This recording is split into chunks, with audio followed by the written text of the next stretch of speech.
बिस्मिल्लाहिर्रहमानिर्रहीम। दोस्तों, अस्सलाम वालेकुम वरहमतुल्लाहि व बरकातहू। हम मेहमान थे एक घर में, जो हमारे दोस्त का घर है, और वहाँ पे खिदमत मदारात जो हो रही थी वो मैं बड़ी खुशी हो रही थी। आहिस्ता आहिस्ता हमें पता चला कि उनके बच्चों के ही हम उम्र दो छोटी छोटी बच्चियाँ हैं, जो अपनी वज़ाकता, अपने लिबास, अपने चेहरे मोहरे से लगता है कि जैसे नौकर या मुलाजिम है। तो मैंने उस पर गौर करना शुरू किया तो वो वाकई 13-13, 12-12, 11 साल इसकी बच्चियाँ होंगी। उनको उन्होंने अपने घर में मुलाजिम रखा था, जो उनके बच्चों को के साथ खेलती थी और उनके घर का काम करती थी। ये ले आओ, ये ले जाओ, ये इधर रख दो, इसको यहाँ से फोल्ड कर दो, ये चल रहा था। और मैं 2 दिन रुका तो मैं यही सोचता रहा कि 10 साल और 11 और 12 साल की बच्चियों या बच्चों को घरेलू मुलाजिम बनाना कानूनन जुर्म है।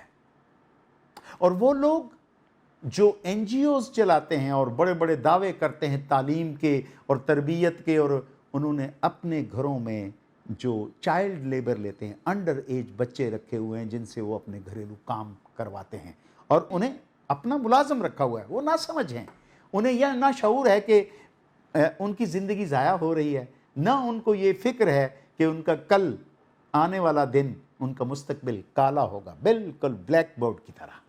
इसलिए कि ना वो तालीम हासिल कर चुके होंगे और ना उनमें कोई ऐसी फ़िक्र पैदा होगी जिससे कोई मुस्बत रवैया आए। हाँ, अलबत्ता उनकी ज़रूरतों को पूरा करने के लिए एक काम सोसाइटी कर सकती है, हम सब मिल के कर सकते हैं। कि पहली तो बात यह है कि आप कोई मैच्योर और कोई मुकम्मल औरत या मर्द जो समझदार हो और 18 साल से ऊपर एज का हो, उसको अगर आप घर में मुलाजमत देते हैं तो उसका भी हसब नसब देख के। लेकिन जो बच्चे बिल्कुल मासूम हैं, छोटे हैं, अभी उनके खेलने और खाने पीने और उसकी उम्र है, पढ़ने की उम्र है, उनको घरों में और फिर वो उनके जिस्मों के ऊपर तशद्दुद किए जाते हैं। आए दिन वाक़यात होते हैं। बेगम साहबा की मर्ज़ी से कुछ नहीं हुआ, साहब का ये काम का नुकसान हो गया, बच्चों ने शिकायत कर दी है, देखें मम्मी ये हमारे साथ इसने ये कर दिया है, फिर भी पिटाई उसी की। ये इतना भयानक काम है हमारी सोसाइटी में, घरों में, ये बड़े घरों की बड़ी चार दीवारियों में ये एक भयानक जुर्म हो रहा है। और बहैसियत इंसान हमारा ये फ़र्ज़ बनता है कि अगर खुदा न खास्ता कोई और नहीं मिलता तो बच्चों ही को लेना है तो कम अज़ कम 2 घंटे उनकी तालीम का बंदोबस्त करें। आप अपने बच्चों के लिए ट्यूशन रखते हैं, आप अपने बच्चों को उनके मुस्तकबिल के लिए उनको तालीमी तौर पर उनकी हेल्प और उनका वो करते। इन बच्चों का क्या कसूर है कि ये गरीब हैं? इनका कसूर ये है कि ये गरीब माँ बाप के यहाँ पैदा हुए हैं। वो गरीब माँ बाप तो बेशऊर हैं, आप तो शऊर वाले हैं, आप तो पढ़े लिखे हैं। मेरी और आपकी जिम्मेदारी नहीं है, हमारी जिम्मेदारी है। हम अपने बच्चों के साथ, अगर मेरे 3 बच्चे हैं और मेरे घर में एक छोटी सी मुलाजमा है जो उनकी खिदमत गुजार है, अगर मैं 2 घंटे या घंटा उसको भी तालीम के लिए दे के उसको भी इस तरफ लगा दूँ, मेरे लिए ये एक सिर्फ बच्ची का तालीम याफ्ता होने की बात नहीं है, ये पूरी कौम के तालीम याफ्ता, एक नस्ल, एक ख़ानदान तालीम याफ्ता हो जाएगा।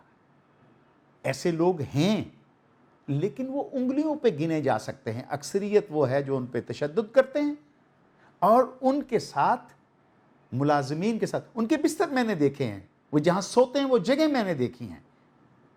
ये वो लोग हैं जिनके कुत्ते एयर कंडीशनर कमरों में सोते हैं, एयर कूलर लगे हुए हैं, और उनके वो ग़ुलाम, वो मुलाजिम, वो मजबूर, वो अंडर एज बच्चे वो कॉरिडोर में या बाहर किसी कमरे में जहाँ पे एक पंखा चल रहा होता है, इस गर्मी में सोते हैं और उनकी एक आवाज़ पे लब्बैक कह के भागते हैं उनकी खिदमत गुजारी के लिए।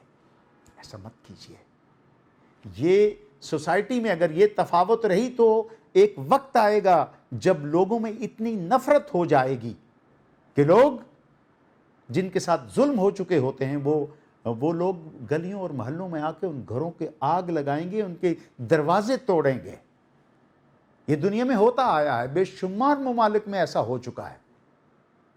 हमें अपनी सोसाइटी में एक शऊर ये पैदा करना है कि एक तो मुलाजमत के लिए बच्चे की उम्र का तयन, और दूसरा अगर कोई यतीम है या कोई बेवा उसके बच्चे वो पढ़ा नहीं सकती, उसने काम करवा के اپنا پیٹ بھی پالنا ہے تو وہ کم از کم جس گھر میں جاتی ہے یا جس گھر میں ملازمت کا وہ کرتی ہے وہاں یہ طے کر لے کہ سر یا بیگم صاحبہ آپ اللہ کے لیے میرے بچے کو اتنا پڑھنا لکھنا سکھا دیں کہ یہ اپنے معاملات کو خود کرے، اسے خط پڑھنے کے لیے، لکھنے کے لیے، حساب پڑھنے لکھنے کے لیے، اپنے بل پڑھنے کے لیے کسی کے پاس نہ جانا پڑے، کیونکہ یہ انسان ہے اور تعلیم اس کی بنیادی ضرورت ہے۔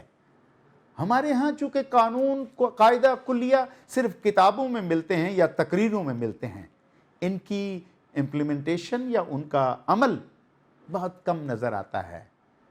اسی لیے یہ جو بچوں میں ریئیکشن، بچوں میں جو مزاحمتی قوت آتی ہے نا، وہ زیادتیوں کی وجہ سے ہوتی ہے۔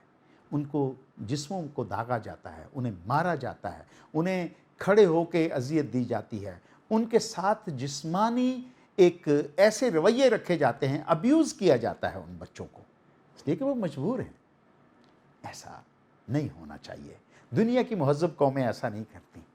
اگر ہم مل کے اور اس میں گورنمنٹ اور ایجنسیز اس پہ اگر توجہ کریں، ان کو موٹیویٹ کیا جائے کہ وہ تعلیم کو اپنا شعار بنائیں، پھر بے شمار بچے میں نے دیکھے ہیں اسکول سے جاتے ہیں، واپس آ کے کچھ نہ کچھ بیچنے کے لیے چیز آ جاتے ہیں۔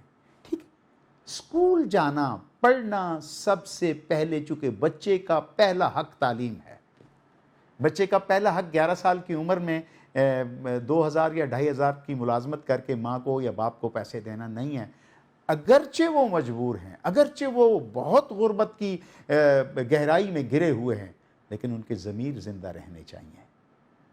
جو ماں اپنے کوکھ میں رکھ کے بچے کو پالتی ہے، اسے اذیت نہیں پہنچنے دیتی، ذرا یہ بھی سوچ لے کہ اس کا بچہ بڑا ہو کے جب اسی طرح ساری زندگی نسل در نسل غلام جائے گا تو اس کی اذیت کا اندازہ وہ اگر زندہ ہوگی تو کر لے گی، اگر چلی جائے گی تو اس کو روح کو وہ اذیت ملے گی۔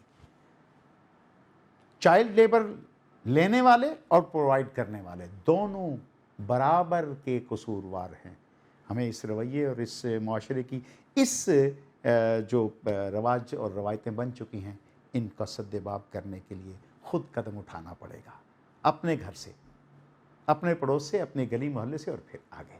مجھے امید ہے کہ اگر ہم سب مل کے ایک بچے کی تعلیم کا بندوبست کر لیں، ایک ملازم ایک بچہ، مجھے امید ہے کہ یہ سوسائٹی اگلے 10-20 سالوں میں انشاءاللہ کوئی بھی ان پڑھ مانگنے والا، ان پڑھ کام کرنے والا بچہ آپ کو گھروں میں نظر نہیں آئے گا۔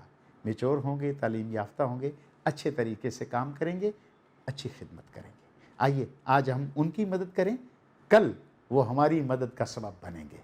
اللہ مجھے اور آپ کو عمل کی توفیق دے۔ ایک نئے موضوع کے ساتھ پھر ملاقات ہوگی، اس وقت تک اللہ حافظ۔ السلام علیکم ورحمۃ اللہ وبرکاتہ۔